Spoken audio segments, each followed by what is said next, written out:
द्वादश ज्योतिर्लिंग महागाथा। सावन में 12 ज्योतिर्लिंगों के दर्शन का रहस्य और अमर महिमा। श्रावण मास और ज्योतिर्लिंगों का अलौकिक संबंध। हर हर महादेव, ओम नमः शिवाय। पावन श्रावण मास की आप सभी शिव भक्तों को अनंत शुभकामनाएं। श्रावण का महीना केवल एक मौसम नहीं, बल्कि साक्षात महादेव के धरती पर अवतरित होने का सबसे पवित्र समय है। शास्त्रों में कहा गया है कि सावन के महीने में भगवान शिव माता पार्वती के साथ संपूर्ण पृथ्वी का भ्रमण करते हैं और इस पावन महीने में यदि कोई भक्त भारत भूमि पर स्थित 12 ज्योतिर्लिंगों का स्मरण, दर्शन या नाम जप कर लेता है तो उसके जन्मांतर के पाप, दरिद्रता और अकाल मृत्यु का भय सदा सदा के लिए समाप्त हो जाता है। ज्योतिर्लिंग का अर्थ है स्वयं प्रकट हुआ प्रकाश का अनंत पुंज। जब जब संसार में अधर्म बढ़ा या भक्तों ने निष्काम भाव से शिव को पुकारा, तब तब महादेव ज्योति स्तंभ के रूप में प्रकट हुए। आज की इस विशेष वॉइस ओवर यात्रा में हम भारत के कोने कोने में स्थापित 12 के 12 ज्योतिर्लिंगों की सच्ची कथा, उनके रोंगटे खड़े कर देने वाले रहस्यों और सावन में उनके दर्शन की अलौकिक महिमा को गहराई से जानेंगे। 1. श्री सोमनाथ ज्योतिर्लिंग। गुजरात। हमारी यह यात्रा शुरू होती है गुजरात के सौराष्ट्र क्षेत्र से, जहां स्थापित है पहला ज्योतिर्लिंग, श्री सोमनाथ ज्योतिर्लिंग। पौराणिक कथा के अनुसार चंद्रदेव को उनके प्रजापति दक्ष ने क्षय रोग का श्राप दिया था, जिससे उनकी कांति समाप्त हो रही थी। तब चंद्रदेव ने इसी स्थान पर घोर तपस्या की। महादेव प्रसन्न हुए और उन्हें श्राप से मुक्त कर अपने मस्तक पर धारण कर लिया। सोमनाथ का अर्थ है चंद्रमा के नाथ। सावन के महीने में सोमनाथ के दर्शन करने से इंसान के मानसिक तनाव, डिप्रेशन और असाध्य रोगों का अंत होता है। सोमनाथ का रहस्य यह है कि यह मंदिर समुद्र किनारे ऐसे स्थान पर है जहां से दक्षिण ध्रुव, एंटार्क्टिका तक सीधी रेखा में कोई भूमि का टुकड़ा नहीं आता। 2. श्री मल्लिकार्जुन ज्योतिर्लिंग। आंध्र प्रदेश दक्षिण के कैलाश कहे जाने वाले आंध्र प्रदेश के श्रीशैलम पर्वत पर स्थित है श्री मल्लिकार्जुन ज्योतिर्लिंग।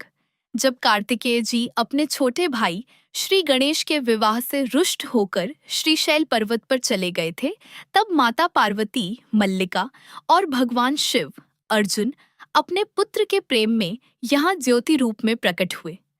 श्रावण मास में मल्लिकार्जुन के दर्शन करने से पारिवारिक कलह समाप्त होती है और संतान सुख की प्राप्ति होती है। 3. श्री महाकालेश्वर ज्योतिर्लिंग। उज्जैन, मध्य प्रदेश। मध्य प्रदेश की पवित्र उज्जैन नगरी में क्षिप्रा तट पर विराजे हैं कालों के काल श्री महाकालेश्वर। जब दूषण नाम के राक्षस ने उज्जैन के ब्राह्मणों पर अत्याचार किया, तब महाकाल ने प्रकट होकर अपनी एक हुंकार से राक्षस का भस्म कर दिया। महाकाल एकमात्र ऐसा ज्योतिर्लिंग है जो दक्षिण मुखी है, जिसे काल, मृत्यु का स्वामी माना गया है। यहाँ सावन के महीने में हर सुबह 4 बजे ताजा भस्म से भस्म आरती की जाती है। श्रावण मास में महाकाल के दर्शन से इंसान की अकाल मृत्यु का योग टल जाता है और भय समाप्त होता है। 4. श्री ओमकारेश्वर ज्योतिर्लिंग। मध्य प्रदेश। मध्य प्रदेश में ही नर्मदा नदी के तट पर स्थित है श्री ओमकारेश्वर ज्योतिर्लिंग। यह पहाड़ी प्राकृतिक रूप से ओम के आकार में बनी हुई है।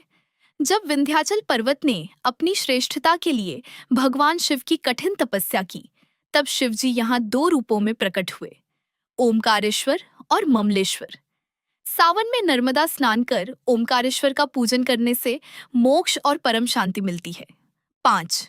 श्री केदारनाथ ज्योतिर्लिंग। उत्तराखंड। हिमालय की बर्फीली चोटियों पर 3583 मीटर की ऊंचाई पर स्थित है अलौकिक श्री केदारनाथ ज्योतिर्लिंग। महाभारत युद्ध के बाद पांडव अपने गोत्र हत्या के पाप से मुक्ति पाने के लिए शिवजी की खोज में निकले। महादेव ने बैल, वृषभ का रूप धारण किया। जब भीम ने बैल को पकड़ा तो शिवजी का पीठ का भाग केदारनाथ में ही रह गया। सावन में केदारनाथ का स्मरण करने मात्र से कठिन बाधाएं और पाप क्षण भर में भस्म हो जाते हैं। 6. श्री भीमाशंकर ज्योतिर्लिंग। महाराष्ट्र के पुणे के पास सह्याद्री पर्वत पर स्थित है श्री भीमा शंकर ज्योतिर्लिंग। कुंभकर्ण के पुत्र भीम राक्षस के अत्याचार से भक्तों की रक्षा करने के लिए महादेव ने अपने रौद्र रूप से उसका वध किया था। युद्ध के दौरान महादेव के शरीर से निकले पसीने से भीमा नदी का उद्गम हुआ। सावन में भीमा शंकर के दर्शन से शत्रुओं का विनाश होता है और साहस की प्राप्ति होती है। 7. श्री काशी विश्वनाथ ज्योतिर्लिंग। वाराणसी, उत्तर प्रदेश गंगा तट पर बसी भगवान शिव की प्रिय नगरी काशी में स्थित है। श्री काशी विश्वनाथ ज्योतिर्लिंग।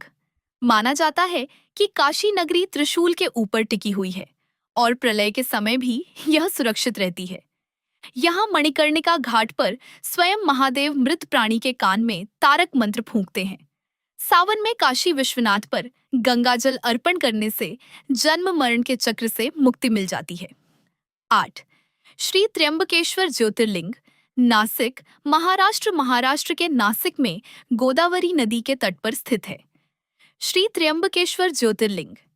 यह दुनिया का एकमात्र ऐसा स्थान है जहां ज्योतिर्लिंग के अंदर ब्रह्मा, विष्णु और महेश तीनों देवों की सूक्ष्म प्रतिमाएं स्थापित हैं।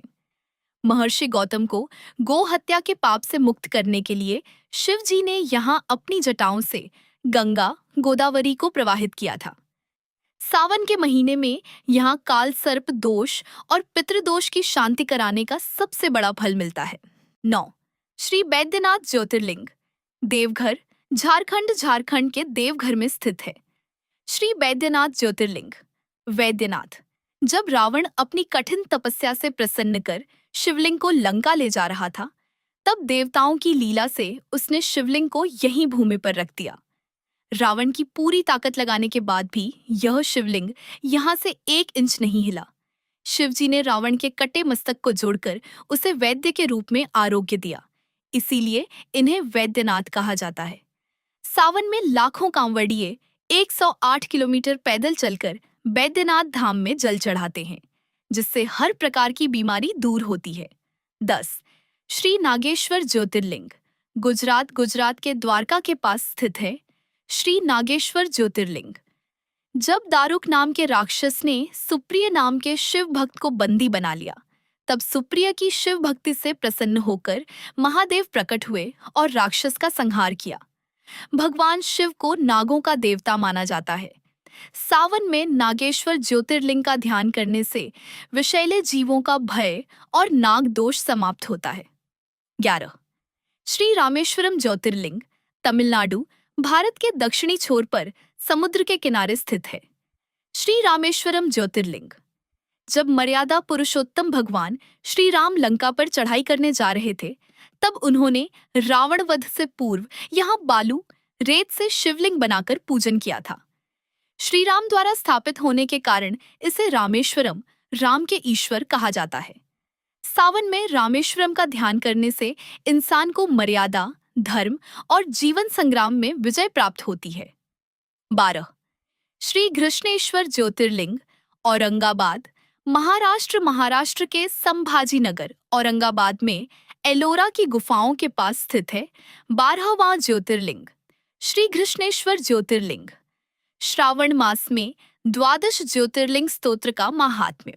शास्त्रों में वर्णित है कि जो मनुष्य प्रतिदिन या सावन के पावन महीने में इस मंत्र का पाठ करता है, भक्त घुष्मा के मृत पुत्र को महादेव ने अपनी कृपा से पुनः जीवित कर दिया था और घुष्मा के नाम पर ही यहाँ स्थिर हो गए। यह अंतिम ज्योतिर्लिंग अत्यंत दयालु माना जाता है। सावन में घृष्णेश्वर महादेव का पूजन करने से वंश वृद्धि होती है और टूटे हुए रिश्ते पुनः जुड़ जाते हैं।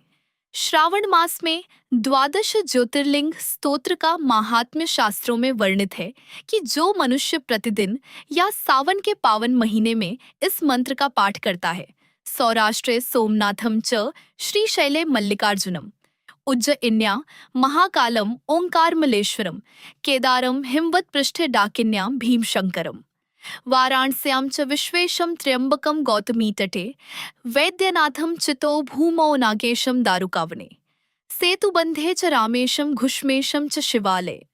इस 12 ज्योतिर्लिंग स्तोत्र के पाठ मात्र से 7 जन्मों के किए हुए पाप नष्ट हो जाते हैं। सावन का महीना संकल्प लेने का महीना है। अगर आप शारीरिक रूप से इन 12 जगहों पर नहीं जा सकते, तो अपने घर के पास के शिवलिंग पर सावन में एक लौटा शुद्ध जल और बेलपत्र पूरी श्रद्धा से चढ़ाएं। भोलेनाथ उतने ही प्रसन्न होंगे जितने 12 ज्योतिर्लिंगों के प्रत्यक्ष दर्शन से होते हैं। शिव सत्य हैं, शिव सुंदर हैं और शिव ही अनंत हैं। इस पावन श्रावण मास में महादेव आप सभी के जीवन से दुख, बीमारी और दरिद्रता को हर लें, यही हमारी प्रार्थना है। कमेंट बॉक्स में अपनी श्रद्धा से लिखें हर हर महादेव या जय शिव शंभू। अगर आपको 12 ज्योतिर्लिंगों की यह पावन गाथा अच्छी लगी हो, तो इस वीडियो को अपने परिवार और मित्रों के साथ शेयर जरूर करें। ऐसी ही धार्मिक, आध्यात्मिक और प्रामाणिक जानकारियों के लिए हमारे चैनल को अभी सब्सक्राइब करें। ओम नमः शिवाय। जय महाकाल।